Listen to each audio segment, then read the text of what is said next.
कारावर कुल्हनी ते जानी लटकाया थी, वेही विच महफिल में जौन पतकाया थी। कुही छड्या थी कंधार दिल थी नाहु करे, कुही छड्या थी कंधार दिल थी नाहु करे। कारावर कुल्हनी ते जानी लटकाया थी, वेही विच महफिल में जौन पतकाया थी।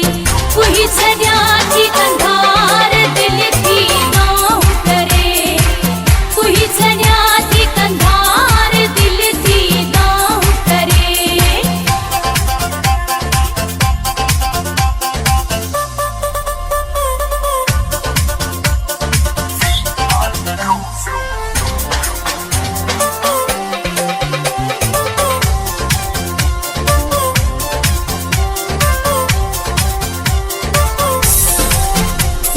पाए हर सोनो पान के ठायो थी, प्यारा पीरी मुखे बो तो बनायो थी, प्यारा पीरी मुखे बो तो बनायो थी।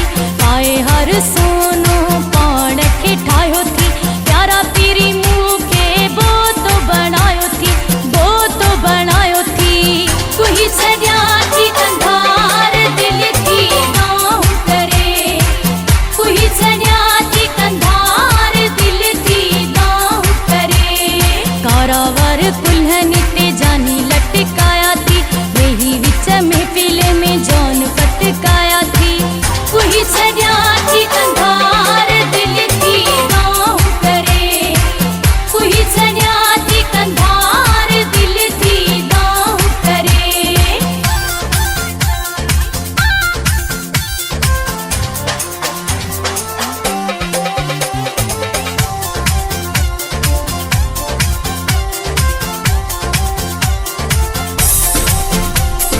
दिनी सुहतो खे मोला अगजब जी, तदहीं ततो में नजर असब जी, तदहीं ततो में नजर असब जी।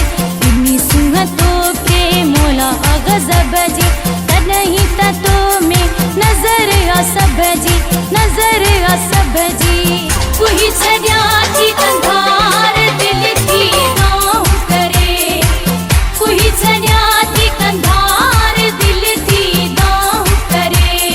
कारावर कुल्हनी ते जानी लटकाया थी, वेही विच महफिल में जौन पतकाया थी। कुही छड्या थी कंधार दिल थी नाहु करे, कुही छड्या थी कंधार दिल थी नाहु करे।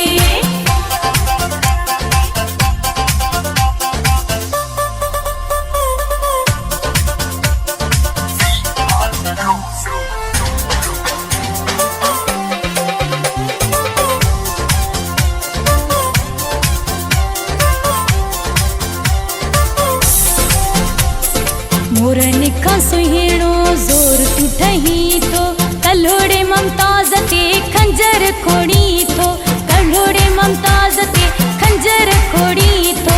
मोरन का सुहिणो जोर टूटही तो, कल्होड़े ममताज ते खंजर खोड़ी थो, खंजर खोड़ी थो। कुही छड्या थी कंधार दिल थी नाहु करे, कुही छड्या थी कंधार दिल थी नाहु करे। कारावर कुल्हनी ते जानी लटकाया थी, वेही विच महफिल